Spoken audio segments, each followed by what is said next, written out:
What is the website or app that was legendary back in the day but is now a complete ghost town? Am I the only person who remembers Geocities.com, or am I the only one who misses it? Angelfire too. I used to build all my clan websites on these. Shout out to MSN Gaming Zone 2. Yahoo Answers. It was chaos, but it was our chaos. Sigh. This is why I'm on Ask Reddit right now. I would answer so many Yahoo Answers questions. I had an account that was set up to look like a shallow teenage girl, but then I deeply researched the questions and gave them really good answers that were written like a shallow teenage girl wrote them. Am I pregnant? Pregnant? Cracked was so amazing. I used to visit the site daily to read the articles and have a nice laugh before work. But many of the writers left, and it was noticeable. Now it's a shell of its former self. Dude, some of the quotes on the articles had me laughing hysterically, like this one from The 6 Craziest Sieges in History. Now, with 180 men, the Americans' odds went from impossible to stupid, and we absolutely like those odds. Without Cracked, we wouldn't have Behind the Bastards. That website was legitimately hilarious back in the day. I used to read it, waiting for work to start, and I'd be sitting there on my phone, just giggling nonstop. Its fall from grace was swift and pathetic. I hope whomever took it over lost money on it. Slashdot is just a shadow of its former self, sadly. YTMND. You're the man now dog.com. YTMND was the best. I spent so much time on that site. NEDML, Lolin Internet, Tourette's Guy, Ye Old. I still watch YouTube compilations every so often. That site convinced me that I needed to get cable or DSL internet, so it didn't take as long to load each page. I scrolled way too far for this comment. I loved YTMD, and from time to time, I still get random songs from there stuck in my head. You're the man now, dog. You're the man now, dog. You're the man now, dog. You're the man now, dog. You're the man now, dog. You're the man now, dog. You're the man now, dog. You're the man now, dog. You're the man now, dog. IMDb lost 90% of its appeal when it closed down its message boards. God, I miss those. Anytime I finished a movie, I would go to the IMDb trivia and forums to see what details were being discussed and what I missed. The first few weeks of Pokemon Go, we were never this close to worldwide peace. This was the wildest time. People were so good. It marks the only time a cute college-age woman ever walked up to me at 3 a.m. But really, did she think I knew where that rare Pokemon had gone?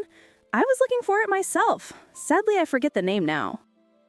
I remember 3 weeks after it launched, I'm sitting in a bar waiting for karaoke to start for my birthday. My best friend, my roommate, and I were waiting at a table, each of us on our phone playing it, and I see a Squirtle pop up, causing me to semi-loudly exclaim, "Holy crap, a Squirtle!" Literally a dozen people look over at me at the same time and go, "Where?" I was in college and ate lunch outside that day. I didn't play it, and I saw so many people I knew. Anyone remember Yik Yak? It got popular when I was in college, and it was absolute chaos. Yik Yak was massive at my college. People would not only live yak their big lectures, but people would tune in to read them. Like, we knew what time Art 110 and Theater 115 were because people would yak on about it. Then we had a school shooting scare, no one got hurt, that was made only more chaotic by the yakking, and we all agreed to kind of tone it back. Had to keep scrolling until I found this. I couldn't remember what it was called, but Yik Yak was so good for a bit when I was at uni. It spread like wildfire in my first year of uni, 10 years ago now. It was as if the owners were deliberately trying to put themselves out of business after their initial success. The reason it was different was because it was anonymous. Armor games. Flash used to be such an all-star. I learned it for my degree, and then it died not many years later. Actually, they've released a few of their games on Steam as a mini nostalgia cash grab. Today, we actually have much better technology for creating web-based games than Flash. The reason why the Flash community didn't switch to HTML5 back when Flash was nearing its end of life was because at that point, the market for mobile games was rapidly growing and Steam began to open up digital distribution to everyone. So most people who used to create Flash games decided to commercialize their hobby and try to make some money on those emerging markets instead. People of Walmart. It might still exist, but that was my quick pick-me-up page. Same. Then it got riddled with ads and whatever. I Can Has Cheeseburger got me through the rough early teen years with cat memes. Now it's a mess of ads and garbage. For the record, I have seen some videos where the actual Walmart workers have stepped up patrol to remove customers from the store if they were videotaping and taking random pictures of people.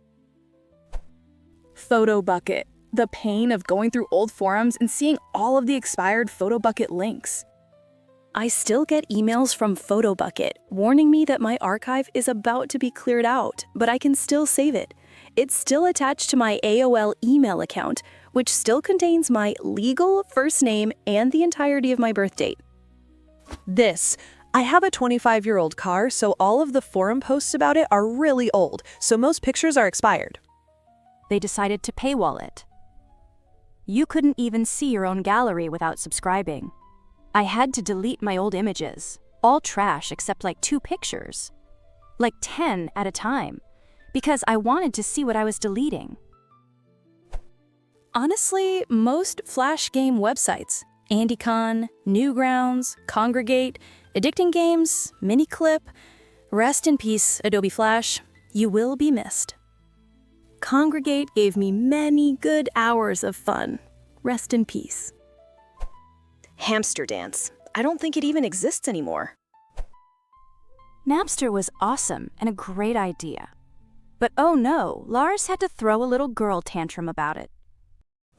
Thanks so much for watching. If you enjoyed this video, hit the like button. It really helps. Subscribe for more and tap the bell so you don't miss the next one.